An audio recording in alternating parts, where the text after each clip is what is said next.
గుడివాడ పట్టణ బీసీ సంఘం ఆధ్వర్యంలో మహాత్మా జ్యోతిరావు పులే జయంతి వేడుకలు ఘనంగా జరిగాయి. చింతల కాలువ రోడ్లో పూలే దంపతుల విగ్రహాలకు ఎమ్మెల్యే కొడాలి నాని బీసీ సంఘ పెద్దలతో కలిసి నివాళులర్పించారు. పూలే దంపతులను స్మరించుకుంటూ నినాదాలు చేశారు. ఈ సందర్భంగా ఎమ్మెల్యే నాని మాట్లాడుతూ అణగారిన వర్గాల కోసం జీవితాన్ని దారపోసిన మహనీయుడు జ్యోతిరావు పులే అని కొనియాడారు.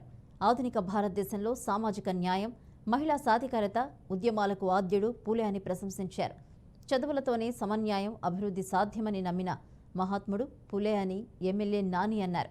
మహాత్మా జ్యోతిరావు పులే మార్గంలోనే తాము పయనిస్తున్నట్లు ఆయన తెలియజేశారు. అనంతరం ఎమ్మెల్యే నానికు బీసీ సంఘాల నాయకులు గౌరవ సత్కారం చేశారు.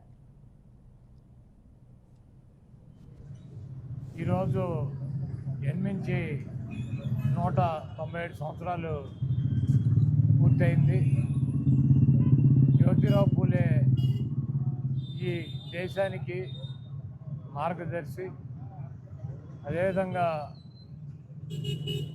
ఆయన భార్య సావిత్రిబాయి పూలే ఇద్దరు కూడా బలహీన వర్గాలు, బడుగు వర్గాల యొక్క సంక్షేమం కోసం వాళ్ళ కాళ్ళ మీద వాళ్ళు నిలబడి వాళ్ళు పైకి రావాలన్న ఉద్దేశంతో చదువులు పిల్లలకి చెప్పాలన్నటువంటి ఉద్దేశంతో అనేక ఆంక్షల మధ్య జ్యోతిరావు పూలే గారు, అదేవిధంగా సావిత్రిబాయి పూలే గారు ఇద్దరు కూడా మరి ఆ రోజుల్లో పిల్లలకి చదువులు నేర్పి అట్టడుగు ఉన్నటువంటి వర్గాలని పైకి తీసుకురావాలని చెప్పి కృషి చేసినటువంటి మహానుభావులు.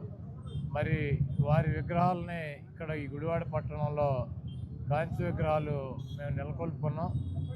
బీసీల ఐక్యత కోసం బలహీన వర్గాలని సామాజికంగా, ఆర్థికంగా పైకి తీసుకురావాలి.